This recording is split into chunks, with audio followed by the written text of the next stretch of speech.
Tonight I'm going to try to keep the sermon a little bit shorter than normal. I've been preaching a little longer than I average in the past, and so I'm going to try to keep it a little bit shorter tonight than I have in the past few sermons. But this morning in our sermon we looked at a passage in 1 Peter chapter 4 and verse 8 in which Peter quotes from the Proverbs in which he says, "Love covers a multitude of sins." And this morning we talked about how that love, the proper love that we're to have for one another, will be a merciful love, will be a compassionate love, will be a forgiving love, will be a love that is concerned for other people and willing to forgive. The phrase, "cover a multitude of sins," is also found in another passage, James chapter 5, verse 19 and 20. So I want to explore this a little bit as we consider what James is saying as he uses this same phrase, cover a multitude of sins. Same thing Peter was saying in 1 Peter 4 and verse 8, cover a multitude of sins. The book of James was written as a book of practical daily living. Some have even suggested that it is the wisdom literature of the New Testament, the Proverbs of the New Testament, as it were. It is a book in which you see the practical application of Christianity in everyday living. And as he ends the book, by the inspiration of the Holy Spirit, James reminds the brethren of the responsibility that we have of those who go astray, how we're to help them to come back to Christ, come back to the true way. James chapter 5, verses 19 and 20. "Brethren, if any among you wanders from the truth, and someone turns him back, let him know that he who turns a sinner from the error of his way will save a soul from death and cover a multitude of sins." And that's how the book of James ends.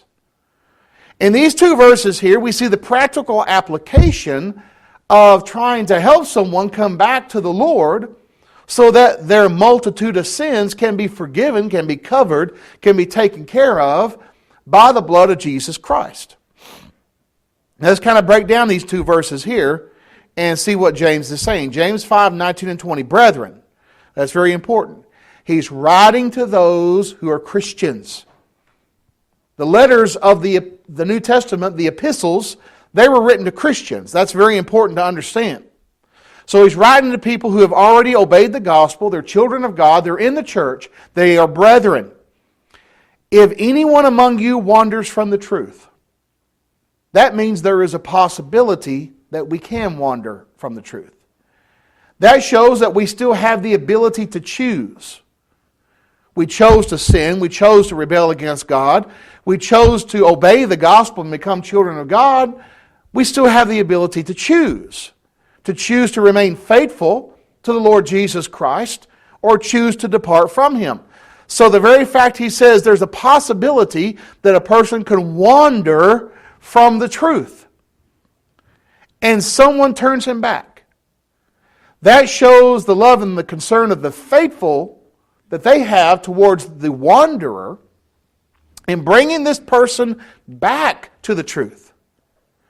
When that happens, what is the result? Verse 20.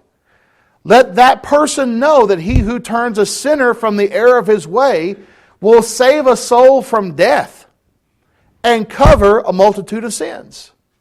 So when you bring a wayward child of God back to the truth, it results in a sinner being turned from the error of his way or her way. You save that soul from death, and you cover a multitude of sins. Now, many have speculated, what does it mean, death, when it talks about death here? Some have suggested that this is talking about physical death. Well, that can't be true because we cannot save anyone from physical death when that time comes. When it's time for us to die and pass on, there's nothing going to stop that. There's an appointment that we're all going to keep at some time, And Hebrews 9:27 talks about that. It's appointed that the men once to die, and after that the judgment. Now, there may be occasion where you could rescue someone from the brink of death, perhaps perform CPR on them and help them to be brought back from the brinks of it. But once they die, they're gone. There's no amount of CPR, nothing that can be done to bring that person back. They are gone. They have crossed over. So it can't be referring to death, because we're all going to die physically. Every person's going to die physically. So it must be talking about something else. And sure enough, it is. It's talking about spiritual death, separation from God. It's talking about what Ezekiel 18 and verse 20 is referring to. The soul that sins, it shall die, be separated from God. It's talking about what Paul was referring to in Romans 6 and verse 23. The wages of sin is death, but the gift of God is eternal life in Christ Jesus our Lord. So it's talking about being separated from God. Isaiah 59, 1 and 2 tells us our sins separate us from God. And death in the Bible, depending on the context, either refers to the separation of the spirit from the physical body, or the separation of the individual from God in sin. When we turn a person back from the error of their way, that soul is saved from death. What does Revelation chapter 20 talk about when it talks about the day of judgment? Those who are cast into the lake of fire is called the second death. The separation from God in which there is no remedy. That is the final separation from God in eternal punishment. So we're rescuing one from death, and we're covering a multitude of sins. The sins that that individual has committed will be covered and taken care of by the blood of Jesus Christ. They are forgiven. Now, of course, we touched on this in Bible class this morning. There are false teachers out there who say that this just doesn't happen because God will not cause a person or allow a person to be lost once they are saved. The doctrine of once saved, always saved, that's very popular in our culture. Dr. Charles Stanley, who's a famous televangelist, a pastor in a huge Baptist church outside of Texas, I think it's in perhaps the Alabama area. He has spoken extensively about this concept of once saved, always saved. I want to give you a couple of quotes from him. He says, even if a believer for all practical purposes becomes an unbeliever, his salvation is not in jeopardy. Christ will remain faithful. So he's saying if a person becomes an atheist, that person's salvation is not in jeopardy. Christ will remain faithful. Here's another quote.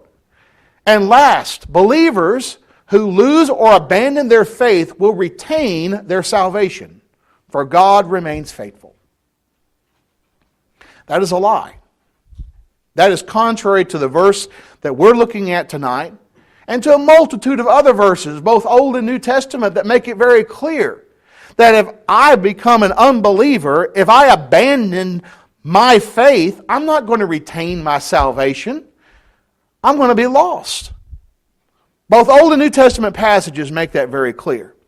But let's establish the fact that he is talking about death in the spiritual sense from the writings of the Apostle Paul. Look at Romans chapter 8, verse 13 and 14. Romans chapter 8, verse 13 and 14.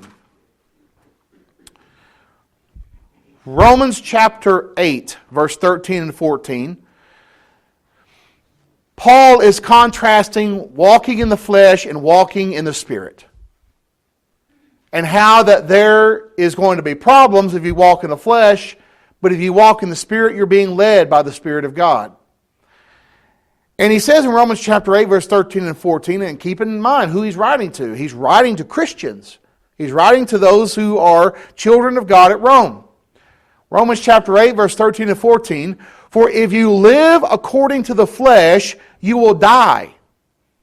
But if by the Spirit you put to death the deeds of the body, you will live. For as many as are led by the Spirit of God, these are the sons of God. Now, notice how Paul is describing this. You live according to the flesh. That means you do whatever you want. You do whatever the impulses and the desires of your flesh wants. You live according to the world. He says you will die. But then he says, but if you live according to the Holy Spirit and you put to death the deeds of the body, you will live. Well, is he talking about spiritual death or physical? The passage is very clear. Because as I said earlier, we're all going to physically die. Physical death will come to everyone. And because of the fact that spiritually minded people die, people who are right with God die, proves that this verse is certainly not talking about physical death. What he's referring to is spiritual death, separation from God. And remember who he's writing to. He's writing to Christians.